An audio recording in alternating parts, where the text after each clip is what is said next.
All right, y'all. What the hell is going on at this point? Can we just get like a close basketball game now? I'm gonna be the one to start the conversation. All right, I'm gonna be the one to start the conversation and say these playoffs have not been that entertaining. All said and done, it just doesn't feel like we've had any close games. Like at any point, like either the Timberwolves or the Nuggets are socking like the crap out of each other, and that's cool. And that seems to be what's happening in this series too. Maybe I'm just misremembering things at this point, but it just feels like none of these games are ever close, and I don't know what to think about it, but we're getting another game 7, so that's cool. More playoff basketball, and the New York Knicks look like they're absolutely just falling apart. We don't know what happened to Josh Hart there. Like I always say, I'm not a doctor, so I'm not going to speculate or anything. He's just holding his side a whole bunch. It looks like he's really struggling to move around out there, so we hope that he's okay, because man, who do they go to next? I guess Shake Milton's the next man up. So there you go. New York Knicks fans, like I'm so sorry. Like we deserve New York Knicks basketball. We deserve them being good at basketball. It's good for the NBA. We haven't seen it in a while. And you've got a good team. And I remember at the trade deadline, I was like, man, these guys are 11 people deep. Well, they've lost like 5 of them now, and there's nobody left. It's complete decimation. And I don't think we can blame like Thibs or anything for this, for like the amount of PT and everything, because I don't know, like these are kind of just like random injuries that are taking place, and I don't know what to do about it. If I can focus on the game at all, the Pacers played defense this time. That's really cool. You saw Tyrese Halliburton like really working his way around screens. That's awesome. There was a complete effort by the Pacers to lock in on Jalen Brunson in that first half. Like there was always people showing at him and getting hands as he's on him as he's going through the lane or something like that.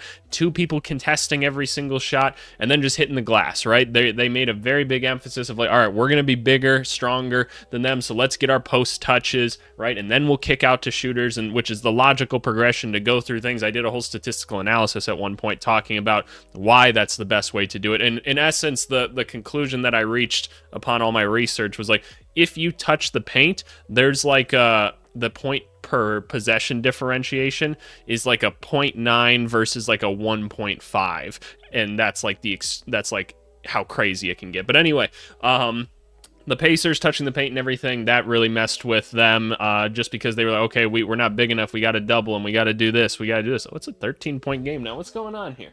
Oh, is the game over? Okay, no, my screen just hasn't updated here yet. I was going to say, like, wait, what's going on? But anyway, I think those paint touches are going to be big for them in the next game. They just don't have enough people left on New York to guard Miles Turner and Pascal Siakam. I think that's going to be a tough one for them. I liked that Andrew Nemhard really got going early. Tyrese Halliburton started off really aggressive, and then he kind of became more of a distributor. Like, watching him play, by the way, just makes me kind of dizzy at times. Like, I'm not, like, insulting Tyrese Halliburton. He's a phenomenal basketball player. It's just some of the passes he makes. Like, he gets up and then does, like, a whole extra movement to, like, make the pass, and it looks so difficult. But man, TJ McConnell and Obi Toppin, like, still just hooping. Like, I'm never gonna be able to use my TJ McConnell line again, where I'm like, this guy's a TJ McConnell, like nothing shows up on the stat sheet, but like he had an impact. Well, now he's on the stat sheet every single night, and like he's playing with like swag now. Do you see that? He's like talking shit out there, and like I know he's always been kind of a shithead, but like damn, like he's letting them know right now. Ben Shepherd looked good again out there. I thought Isaiah Jackson's defense was really good, so happy to see that out of him. New York Knicks, what are we going to do? I really liked the role that Miles McBride started to play in the second half, is like that secondary ball handler where like Brunson was doing a better job of creating, right? And he was figuring out, JJ Redick had a really good quote at the end of the game where he was like, Jalen Brunson's going to figure it out. He's a problem solver. And he did towards the end of this game. He was like, okay, I know how to get around these actions now and everything. So the Pacers are going to have to come with something different, right? Because he's figured that out. And Miles McBride stayed ready to continue pushing the offense, right? Trying to like catch that ball, rip towards the rim, something like that, get it out to like a DiVincenzo or something like that. Otherwise, it's gonna be something like maybe Alec Burks has to take over some ball handling duties at points. He's done that at other points in his career. Maybe we can find a way to let him be more of a shot creator.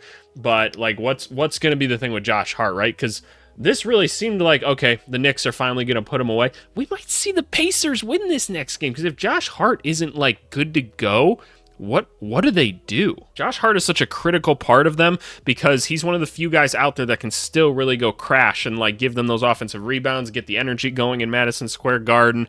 I'm just like I'm really trying to rack my brain right now looking at like this rotation that they have, and then I'm trying to line it up in my head with what the Pacers are doing, and it's not coming out. Like it's not computing right now. I would really need to sit down with like another staff or something, or like a whole coaching staff, and we'd have to be like, okay, where can we take advantage of this stuff? Because it's like not only are we undersized now, but these guys are out here and they're playing defense. They're more physical than us. They're stronger than us. Probably more athletic than us too. And it's just like, okay, we're gonna have to get really creative with our offense to try and get people going. Maybe it's too late in the season to add like some new like sets or something like that, but I imagine a lot more like low high like off ball actions so that they can try to like push the defense up while they're attacking. And that's like initial thoughts that are rolling into my head right now. I need a big whiteboard or something to start drawing things out on. But anyway, that's what I'm thinking right now. Do we think the Pacers are gonna win this?